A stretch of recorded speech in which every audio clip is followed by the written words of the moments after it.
Bom dia, amigos. Hoje o nosso tema será embargos infringenciais, tá? É um recurso bem fácil de entender e é bem resumido, então eu acho que não teremos maiores dúvidas ao final dessa aula. Pois bem, o que é um embargo infringencial?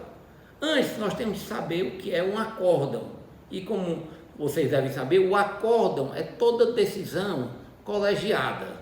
Então, digamos que houve uma sentença a qual condenou o réu a 10 anos de reclusão em regime inicialmente fechado. O réu tem de apelar dessa decisão, pedindo o quê? Sua absolvição e, por outro lado, que a pena desse, caso não seja absolvido, que se diminua a pena. Normalmente é isso que se tenta pelo meio de uma apelação.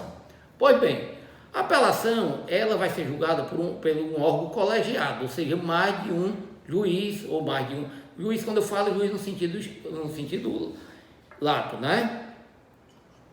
Então, serão no mínimo 3 desembargadores que irão, de forma colegiada, julgar aquela apelação.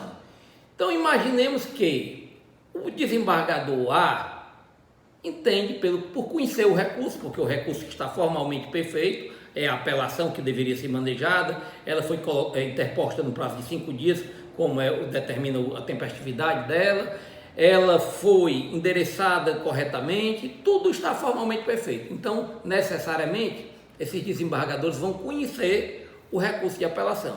Mas conhecer não quer dizer prover. Prover é dar o que foi pedido, ou em todo ou em parte. E qual era o pedido do réu? Que o absolvesse, ou caso não o absolvesse, diminuísse a pena. Então, imaginemos, chegou essa apelação para o desembargador do Tribunal de Justiça do Ceará, e o desembargador A. Esse desembargador, como relator, analisa, conhece o recurso, mas nega provimento. Entende que a sentença do juiz de piso não merece ser reformada. O segundo desembargador, desembargador B, também conhece o recurso e acompanha o relator, dizendo que a sentença não deve ser reformada. Porém, o terceiro desembargador entende que a sentença deve ser reformada, que o réu deve ser absolvido. Nessa situação, o acórdão é condenatório. O réu foi condenado por 2 votos a 1.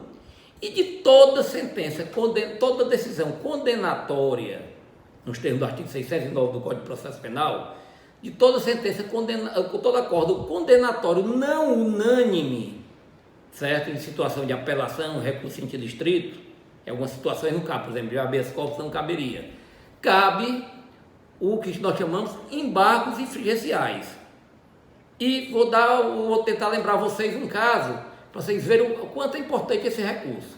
Lembremos aqui do primeiro julgamento do ex-presidente Lula, no qual o ex-ministro Sérgio Moro o condenou a 9 anos e alguns meses, não recordo exatamente qual foi a sentença, pelo caso do triplex, e foi para o Tribunal Regional Federal julgar. Pois bem, o relator conheceu do recurso da defesa, bem como conheceu do recurso da acusação.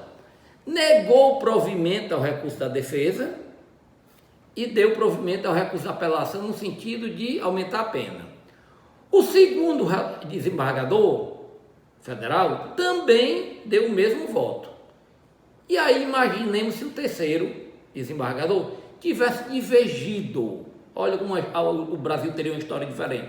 Se o terceiro desembargador naquele momento tivesse divergido, caberia por parte da defesa do ex-presidente um embargo infringencial. E isso atrasaria todo o julgamento de segundo grau. O presidente não teria sido condenado em segundo grau e ele não se tornaria inelegível e teria talvez concorrido às eleições passadas. Por ter os 3 desembargadores votado da mesma forma, não coube embargo infringencial e a sentença transitou em julgado em segundo grau. Ainda coube recurso para o terceiro, tá? Mas se houvesse uma divergência, caberia embargos divergentes. Sempre que a sentença condenatória não for unânime, caberá embargos infringenciais. Contudo, se a sentença for absolutória, a sentença, quando eu falo o acórdão for absolutório, Mesmo não unânime, não caberá embargos infringentes, ok?